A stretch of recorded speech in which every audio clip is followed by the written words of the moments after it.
Hi guys, நம்ம memory வச்சு இன்னைக்கு அட்டாக் அண்ட் டைட்டனில் சீசன் 2ல் எபிசோட் 12 தாங்க பார்க்க போகிறோம். இந்த சீசனோட லாஸ்ட் எபிசோட் தான் பார்க்க போகிறோம். செம்ம ஸ்பீடாக முடிஞ்சிச்சுங்க இது. சீக்கிரம் முடிஞ்சாலும் மண்டை குழப்பம் தான் அதிகமாக ஹெவி ஆயிடுச்சு.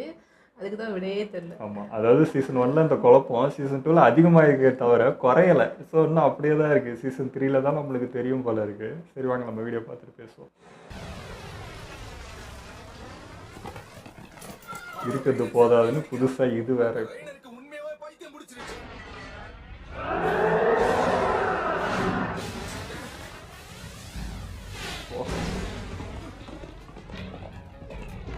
அப்படியே உடனே வந்து வருது.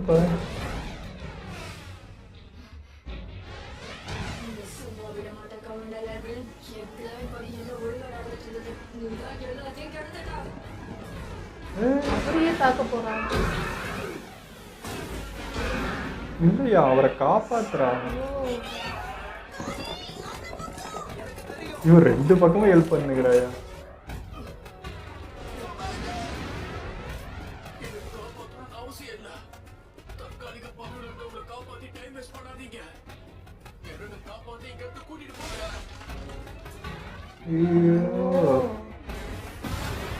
ஆர்டர் நிறைவேற்றது யாருமே இல்லை.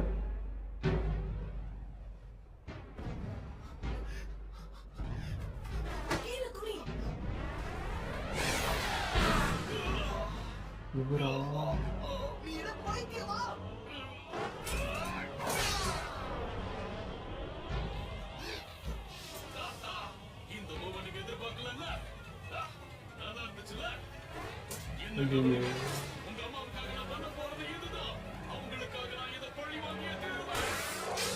அன்னைக்கு எதுவும் பண்ண முடியலன்ட்டு இன்னைக்கு இறங்குறாரியா. இவருக்கு எதுனா ஆயிடப்போகுது.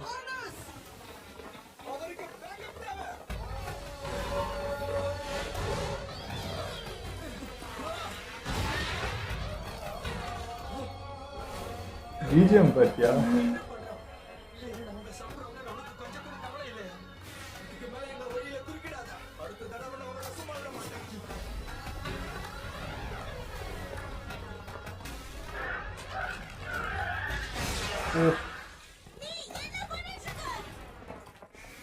நீ என்ன பேசுற?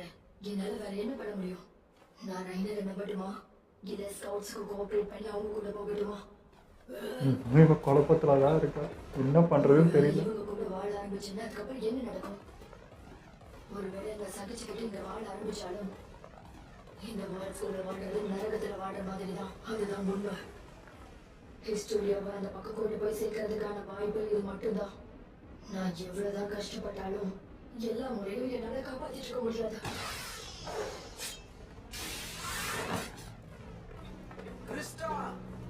இல்ல, இனிமே கிடையாது.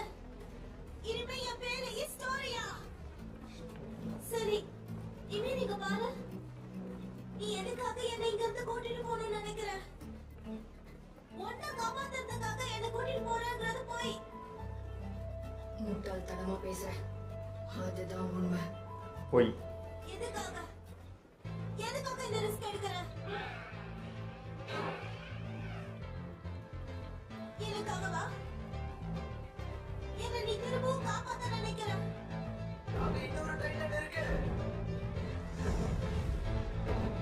இன்னும் நான் சொல்றது கேளு. நீ எனக்கு கொடுத்த அட்வைஸை நீ பின்பற்றணும். நான் சொல்றது உனக்கு புரியுதா? மத்தவங்களுக்காக வாழறத நிறுத்து. உன்னுடைய வாழ்க்கையை நீ முதல்ல வாழணும். அந்த வாழ்க்கையை நீ என் கூட வாழு.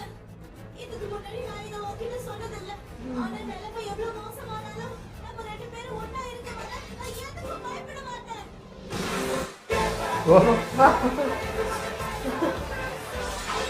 ஈஸ்வருக்கு தைரியம் வந்துச்சு ஃபுல்லா. எந்த இடத்துல இந்த பிஜு வேத்துறாங்க பத்தி.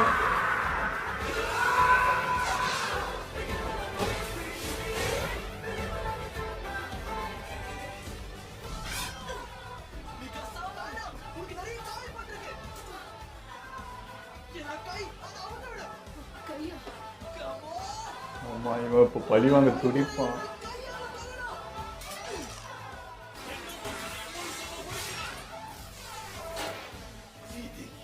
மாறப்பான். தடுக்க முடியாது.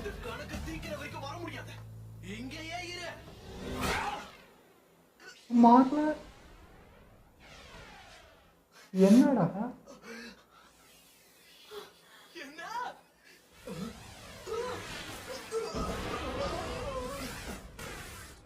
ஏன் இவன் வரியா?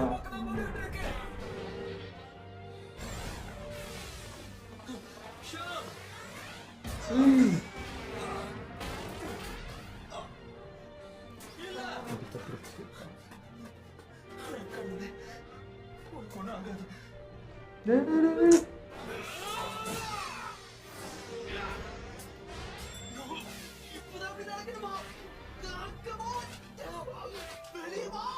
டேய், டேய், டேய்.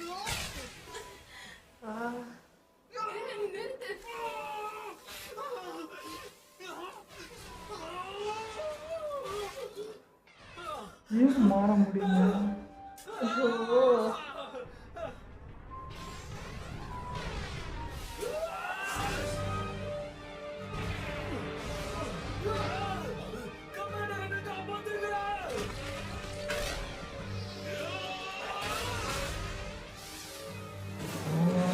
முட்டி போட வச்சுட்டாரு.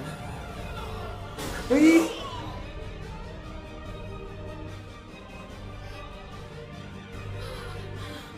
மிக்காசா ஏதாவது பண்ணு.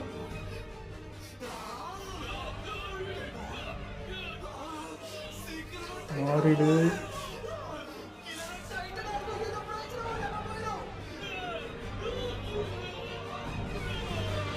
எர்வின்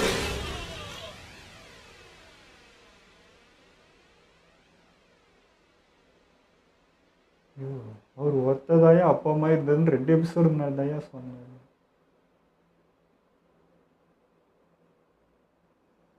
அட போங்கடா.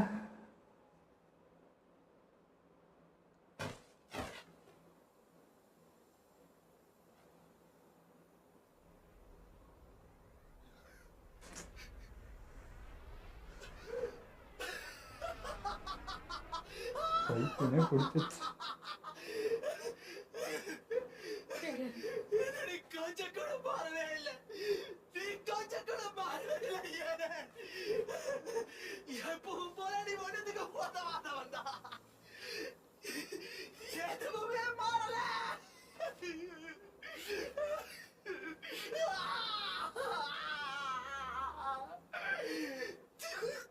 வலி மேல வலி தாங்க வருது.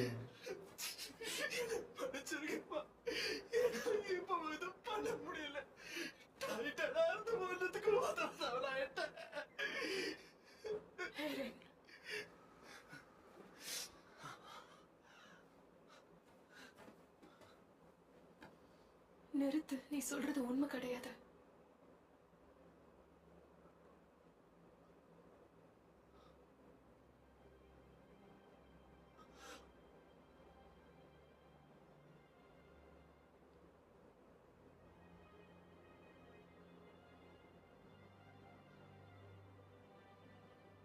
ஹே, தேங்க்யூ.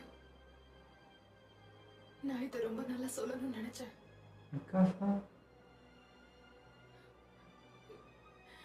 நீ சண்டை போட்டதுக்கும் எப்பவும் எனக்கு துணையா நின்னதுக்கும் தேங்க்யூ. ஏய் இவ்வளோ டைட்டனா? என்ன பலசாலி ஆக்குனதுக்கும் வாழ்க்கையோட நோக்கத்தை எனக்கு கத்து கொடுத்ததுக்கும் உனக்கு நான் கடமைப்பட்டிருக்கேன்.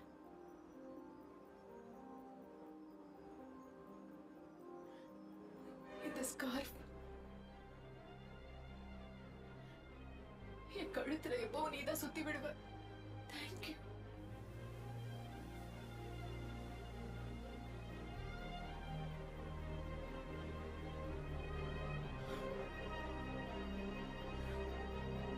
வெந்நீர் பேசுற மாதிரியே இருக்குங்க. இல்ல ஆறுதலுக்கு சொல்றா. நான் ஒண்ணுத்துக்கு உதவாதன்னு சொன்னதுக்கு அப்படி சொல்றா சொல்லு.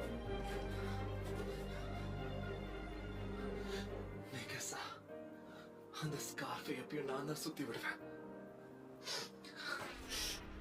இப்பவும் சரி, எப்பவும் சரி, இது என்னோட ப்ராமிஸ்.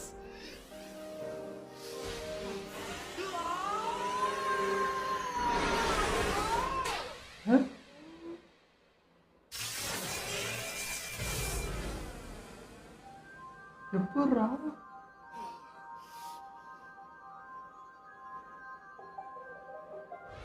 என்னங்க நடக்குது?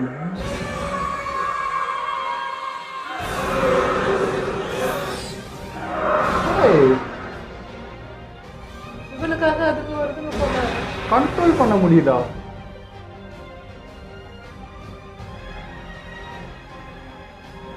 ஆமா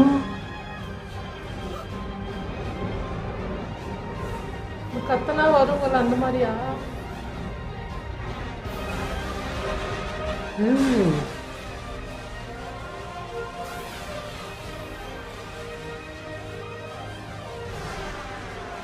இந்த பவர் இருக்கா இவனுக்கு?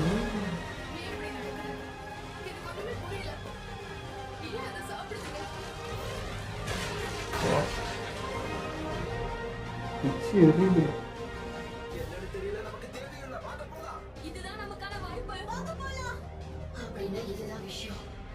அதனாலதான் ரைனா ஹெரி வேணும். அப்ப இதுக்காக தான் இறனை எல்லாருமே டார்கெட் பண்றாங்க. ஸ்கூல்லையும் ஃபியூச்சர் இருக்க வாய்ப்பு இருக்கு. இப்பதான் எனக்கு புரிய வருது. ஓ இது வேற. இது கொஞ்சம் கூட நல்லா இல்ல. எதுக்காக நிலைமை இவ்வளவு மோசம்? இவங்களாம் கண்ட்ரோல் பண்ண முடியாதா? எமீரோ இப்ப நம்ம கையை விட்டு போயிட்டாங்க. ஒருவேளை அவங்க திரும்ப வரலன்னா நம்ம கதை முடிஞ்சிடும். அதுல எந்த சந்தேகமும் இல்ல. இப்போதைக்கு இந்த உலகத்திலேயே எனக்கு தேவையான மனுஷன்னா அது நீதான் ஏரன். ஆனா நீ தப்பிச்சிட்ட. எங்க கிட்ட இருந்து தூரமா போங்க. வாரிய வந்தீங்க. உங்க எல்லாரையும் கொல்லுறேன். அவன் யாரெல்லாம் சொல்றானோ உடனே அட்டாக் பண்ணுங்க. இங்க என்ன நடக்குது? பேட்டோன். இப்படி இருந்தா பேட்டோனை என்னால காப்பாத்த முடியாது. இங்க என்ன நடக்குது? ஏரன்! உன்னால இப்ப ஓட முடியுமா? முடியும். சீக்கிரம் ஏறு. இந்த வாய்ப்பை நம்ம தவற விடக்கூடாது. சோல்ஜர்ஸ் திரும்ப வந்துருங்க.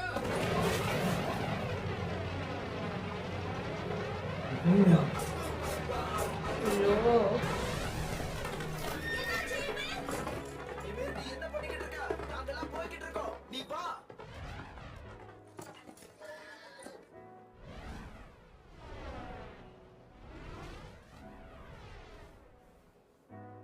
இவன் அங்க போயிடுவா போலியே, இங்க யாரும் இருக்கான்னு சொல்லிட்டு. இமேல்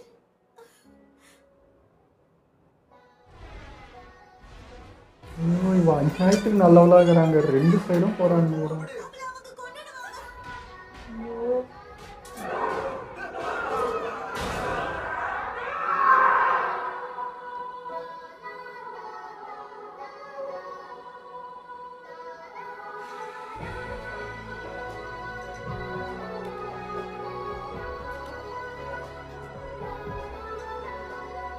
அந்த நேரத்துல எமீர் எதுக்காக திரும்பி போகன்றது எனக்கு புரியல.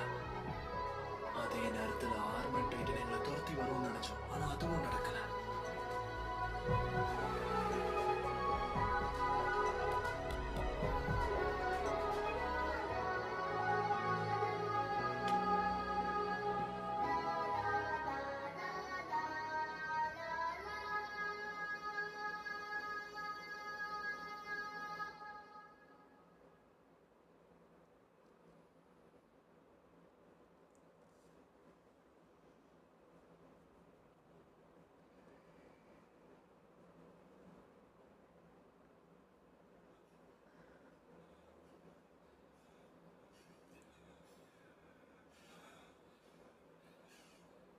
எமீர், நீ எதுக்காக எங்க கூட திரும்ப வந்துட்ட? ஓ அதுவா? ஏன்னா நான் ஒரு முட்டாள் இல்லையா? உங்க வீட்டுக்கு நீங்க திரும்ப போகும்போது வெறும் கையோடவா போவீங்க? என்ன ஒரு சமாதான பரிசா நீங்க நினைச்சுக்கோங்க. நீ அப்படி எதுவும் ஆகல இல்ல. உங்கள்கிட்ட தான் நான் வந்திருக்கேன். ஒருவேளை நீங்க 2 பேரும் வந்து அந்த வாளை உடைக்காம இருந்திருந்தா என்னோட நரக வாழ்க்கை எப்ப முடிஞ்சிருக்கும்னு எனக்கே தெரியாது. இல்ல இது இப்போ நடந்து வந்துட்டாங்களா? இது இப்போ ஃபிளாஷ்பேக். இப்போ உங்ககிட்ட இருந்து வாங்கின உதவியை நான் திரும்ப பண்ணிக்கிட்டு இருக்கேன். உங்க 2 பேரோட நிலைமை என்னங்கிறத புரிஞ்சுக்கிட்ட ஒரே ஆள் நான் தான் நினைக்கிறேன். ஆமா, சரியா சொன்ன. தேங்க்யூ. எங்களை மன்னிச்சிடு. பரவாயில்ல. இவன் ஏன் கொஞ்ச அப்படி இருக்கான்? நேரத்துக்கு நல்லவளா இருந்ததும்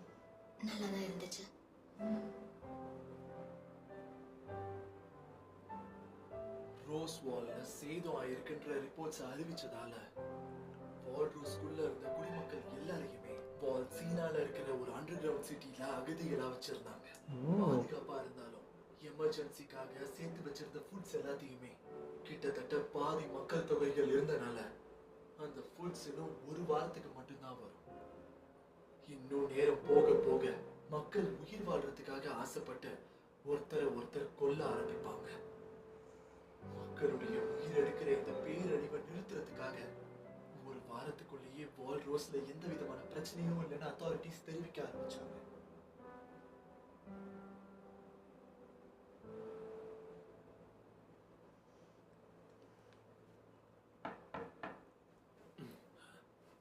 ஆஞ்சி வந்திருக்கா. உள்ளவா. உங்களை டிஸ்டர்ப் பண்ணதுக்கு என்ன மன்னிச்சிடுங்க இர்வின். கமாண்டர் பிக்ஸஸ் எத்தனை நாள் ஆச்சு மீஸ்டாடே முடிச்சிட்டு? இவனோட பேரு உன் பேரு சொல்லு. Sir Kani Springer sir, 104th cadet corps. Kani Raghapur கிராமத்தை சேர்ந்தவன். டைட்டன்ஸ் உள்ள நுழைஞ்சது முதல்ல அந்த கிராமத்துல தானே? ஆமா சார். சொல்லப்போனா ஒரு முக்கியமான ஆதாரத்தை உங்ககிட்ட காமிக்க இவன் கொண்டு வந்திருக்கான். நம்மளோட ஹைப்போதீசிஸ்க்கு இவனோட கதை உதவும்னு நினைக்கிறேன். சோல்ஜர், அதை காட்டு.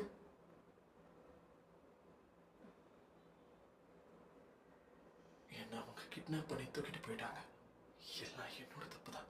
இந்த ஸ்கவுட்ல இருந்த பாதி திறமையான சோல்ஜர்ஸ் என்னாலதான் உயிரை விட்டாங்க. இது எல்லாம் அவங்க என்னை காப்பாத்த வந்ததால தான் நடந்துச்சு. ஆனா நம்ம திரும்ப வரப்ப யாருமே சாகல. அந்த டைட்டன்ஸ் நம்மள கண்டுக்க கூட இல்ல. அவங்க ரைனர் மேலேயும் மத்தவங்க மேலேயும் தான் ஃபோக்கஸ்டா இருந்தாங்க. நானும் ஷானும் இங்க வந்ததுல இருந்து இதை பத்தி மட்டும்தான் பேசிக்கிட்டே இருந்தோம். டைட்டன்ஸ் எதுக்காக அப்படி நடந்துக்கிட்டாங்கன்னு எங்களுக்கு ஒரு ஐடியா இருக்கு. எல்லாம் உனக்காக தான். இது எங்களோட கேஸ் அவ்வளவுதான். ஆனா ஏன் நடந்துச்சு, எப்படி நடந்துச்சுன்றத எங்களால இன்னும் யூகிக்க முடியல. உன் இடத்துல இருக்கிறது ரொம்ப கஷ்டம் தான், எனக்கு புரியுது ஏரின். உன்னை காப்பாற்ற போய் நிறைய பேர் இறந்திருக்கலாம். இனி எல்லாம் உன் கையில தான் இருக்கு. அவங்க தியாகத்துக்கெல்லாம் நீ விலை கட்டணும்னா நீ யாருன்னு ப்ரூஃப் பண்ணி ஆகணும். இதை பத்தி யோசிச்சு தான் எங்க டைம் இல்லை.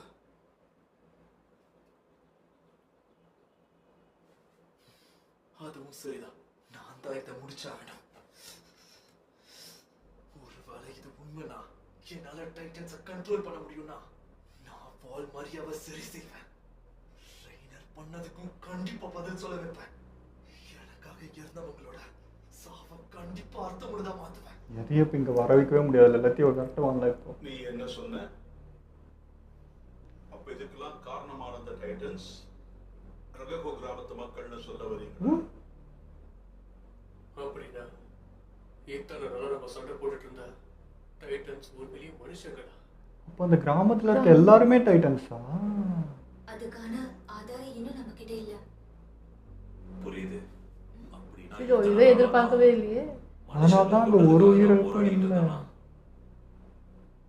நான் இத்தனை நாளா கொண்டுகிட்டு இருந்தது டைட்டன்ஸே கிடையாது, மனுஷங்களையா? இங்க பாருங்க, இன்னும் நமக்கு உறுதியா தெரியாது. பாவீங்க எல்லாரையும் மாத்தி வச்சுக்கிறாங்க பொண்ணுக்கு. அதனால தான் அங்கே பிளட் இல்லை எதுவும் இல்லைன்னு சொல்லிட்டு இருந்தது. இப்படி யோசிக்கவே இல்லையே. இப்போ என்ன பண்றது?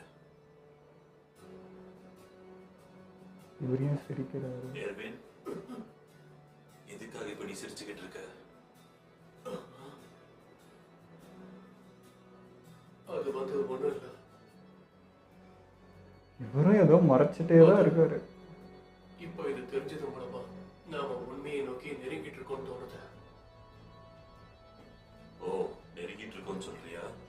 முழு உண்மையை நம்ம தெரிஞ்சுக்கிறதுக்குள்ள பாதி மக்கள் தொகை குறைஞ்சிடும். உண்மையை இப்படியா கண்டுபிடிக்கணும்? இந்த உலகத்துல எல்லாத்துக்குமே ஒரு விலை இருக்கு.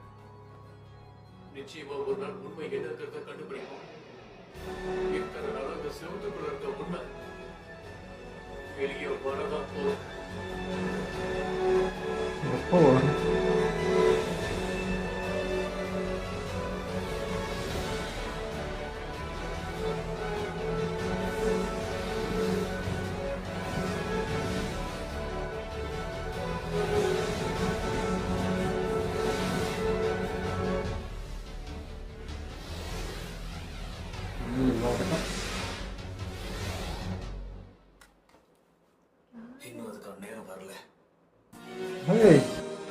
நான் இந்த சீசனோட லாஸ்ட் எபிசோடு இன்னும் எதுவும் நடக்கலையேன்னு நினச்சேன். மொத்தமாக சேர்த்து நடத்திட்டாங்க. வேற மாதிரி நடந்தது. இதுக்கு என்ன என்ன ரியாக்ஷன் பண்ணே தெரியல. அழுறதா, ஆச்சரியப்படுறதா, சந்தோஷப்படுறதா, கோவப்படுறதா, துக்கப்படுறதா, என்ன பண்ணுறதுனே எங்களுக்கு தெரியல. எல்லாமே ஒரு ஒரு ஒரு சீனில் காமிச்சா எதுன்னு பண்ணுறது. இப்போ ஏற்கனவே எரன் பார்த்தீங்கன்னா எப்படி சொல்கிறது, அவனோட மனநிலைமையிலேருந்து யோசிச்சு பார்த்தா எவ்வளோ வலியாக இருக்கும் அதுன்றது தான். ஏற்கனவே அவங்க அம்மாவுக்கான டைட்டன் அது அது ஒரு வலி முன்னாடி இருக்குது. அது பழி வாங்கணும்னு துடிச்சிட்டு இருக்கான். ப்ளஸ் வந்து இங்கே துரோகம் பண்ணாங்க கூட இருக்க நண்பர்கள்னு அது ஒரு வலி சுமந்துட்டு இருக்கும்போது, இங்கே வளர்ப்பப்பா இவர் ஒரு அப்பா மாதிரி 2 எபிசோடு முன்னாடி தான் நாங்களே எங்கள் வாயில சொன்னோம். அவரும் இப்போ போயிட்டான்னா அவன் அந்த அந்த இடத்துல யாராக இருந்தாலும் பைத்தியம் பிடிச்சி தான் தெரிஞ்சிருப்பாங்க. இவன் அதையும் தாங்கின்னு திரும்ப மிக்காசா இருந்ததுனால எழுந்து வந்தான். எல்லாம் சத்தியமாக பைத்தியம் பிடிச்சிட்டு இருக்காது. எவ்வளோ வலிங்க அவன் சுமப்பான் இந்த வயசுலன்ற மாதிரி இருக்குது. கூட இருக்க எல்லாருமே இப்படி போயிட்டு இருந்தா எப்படி இருக்கும் அது அது அதுவே அவ்வளோ வலியாக இருந்தது. ஏற்கனவே என்னால் தான் எல்லாம் உயிர் போகுதுன்னு ஒன்று திரும்ப திரும்ப அது கண்ணு முன்னாடி க்ளோஸாக இருக்கிறவங்களையும் பார்த்துட்டு இருக்காங்க. எப்பவுமே வந்து புதுசாக ஆட் பண்ணுவாங்க, இல்லை மற்ற கேரக்டர் ரிவீல் பண்ணி ஒரு ஆச்சரியம் கொடுப்பாங்க. ஆனால் இங்கே இறனுக்கே நிறைய இது கொடுக்குறாங்க. ஒரு டைம் டைட்டனாக மாறுது, இல்லை மாற முடியல. இப்போ என்னடான்னா மனுஷனா இருந்து கத்தும் போதே அவன் டைட்டனை வந்து கண்ட்ரோல் பண்ணுறான். இதனோட புதுசாக இருக்குது அப்படிங்கிற மாதிரி இருக்குது. எல்லாமே சர்ப்ரைஸ் தான். எது எப்படி எடுத்துக்கிறதுன்னு கூட தெரியல. ஸோ அதனால தான் எல்லாருமே அவனை டார்கெட் பண்ணுறாங்க. இவங்ககிட்ட ஸ்பெஷலாக இந்த பவர் இருக்குன்னு தெரிஞ்சதுனால தான் இவனை இவ்வளோ நாள் டார்கெட் பண்ணியிருக்காங்கன்றது இப்போ தான் புரியுது. சரி, இப்போ இது அந்த பக்கம் டைட்டன்ஸ் இருக்குது, இது ஒன்று இவனை பற்றி தெரியுது, ஏதோ ஒன்று தெரிஞ்சிருக்கலாம். பட் வந்து எர்வினும் பார்த்தீங்கன்னா இவனோட ஃப்யூச்சரே எரன்ட்ட தான் இருக்குன்றதை அவர் எப்படி கெஸ் பண்ணுறாருன்றது தான் எனக்கு டவுட்டடாகவே இருக்குது. அவர்கிட்ட என்னமோ ஒன்று இருக்குங்க, எதையும் அவரும் மறைக்கிற மாதிரி தான் இருக்குது. அவர் வந்து சரி டைட்டனாக மாதிரி கண்ட்ரோலில் இருக்க ஒரு ஆளுன்னு நினச்சி அப்படி சொல்கிறாரா, இல்லை அவருக்கும் இவங்ககிட்ட இந்த பவர்லாம் எபிலிட்டிலாம் இருக்குன்றது தெரிஞ்சு பேசுகிற மாதிரியே இருக்குது. ஏன்னா இவ்வளோ ரிஸ்க் எடுக்க வேண்டியது இல்லைல்ல ஒருத்தனுக்காக, அந்த டவுட் இருக்குது எனக்கு. லிவை எர்வினுமே கூட்டம்னு ஒரு ஃபீல் ஆகிட்டே இருக்குது. 2 பேருக்குள்ளே இருக்கிற அந்த பாண்டிங்காக இருக்கட்டும், பேசிக்கிற விதமே எனக்கு கொஞ்சம் டவுட்டாக தான் இருக்குது. இல்லை இப்போ லிவையே பார்த்தீங்கன்னா கொஞ்சம் டவுட் படுற மாதிரி, எதுக்கு இப்போ சிரிச்ச அப்படின்றப்போ இல்லைன்றப்போ ஏதோ ஒன்று மறைக்கிறாருன்ற மாதிரி தான் இருந்துச்சு. அவர்கிட்ட ஏதோ ரகசியம் இருக்குது, அது ஒன்று. வந்து மிக்காஸை பேச பேச எப்படி இருந்ததுன்னா மோட்டிவ் பண்ணுறது தான் பேசியிருக்கா, இப்போ புரிஞ்சிச்சு. பட் வந்து அப்போ பேசுகிறப்போ எனக்கு எமீர் ஞாபகப்படுத்திச்சு. அவளும் இதே மாதிரி தான் கிறிஸ்டாக்கு நடக்கிறப்போ எனக்கு இதே மாதிரி தான் பேசிட்டு ஒன்று பண்ணாலா, எங்கே இவ்வளோ டைட்டாக மாற போகிறாளோ அப்படின்ற மாதிரி ஒரு மாதிரி பகீர்னு ஆயிடுச்சு. அவள் பேசுன டைலாக் எனக்கு அப்படி தான் ஃபீல் ஆயிடுச்சு. தாங்கி இருக்கவே மாட்டேன், ஏற்கனவே என்ன வழியில் இருக்கிற நீயும் துரோகியா அப்படின்னா தாங்கி இருக்க மாட்டேன், எனக்கு அப்படி ஃபீல் ஆயிடுச்சு ஒரு செகண்ட். பட் இல்லை, இவ்வளோ எழுப்புறதுக்காக நீ பண்ணியிருக்கடான்றது மாதிரி தான். நான் எப்படி நினச்சிட்டேன், கடைசியாக எமோஷ்னலாக எல்லாத்தையும் பேசிட்டு இவ போய் எல்லாத்தையும் அடிக்கிறதுக்கு போகிற உயிரே போனாலும் பரவாயில்லன்ற ரேஞ்சுக்கு நான் போகிறேன்னு சொல்லிட்டு போகிறாளோன்னு அப்படி ஒரு திங்கிங் ஆயிடுச்சு. எல்லாமே செம எமோஷ்னல் ஆயிடுச்சு எல்லா சைடில் வந்து. இதில் எமீர் வந்து கரெக்டான டிசிஷன் எடுத்த லாஸ்ட் டைமில் படான்னு இருந்தது. அது இல்லாமல் நான் அந்த சீன்லாம் நடக்கும்போது ஒரு மாதிரி ரொம்ப ஒரு மாதிரி பயந்துட்டு ஒரு எமோஷ்னல் அப்படி பார்த்துட்டே இருந்தாங்க. நல்ல வேளை கடைசியில் ஃபுல்லுமே வந்து நார்மலாக முடிச்சுட்டாங்க, ஒரு பாசிட்டிவாக.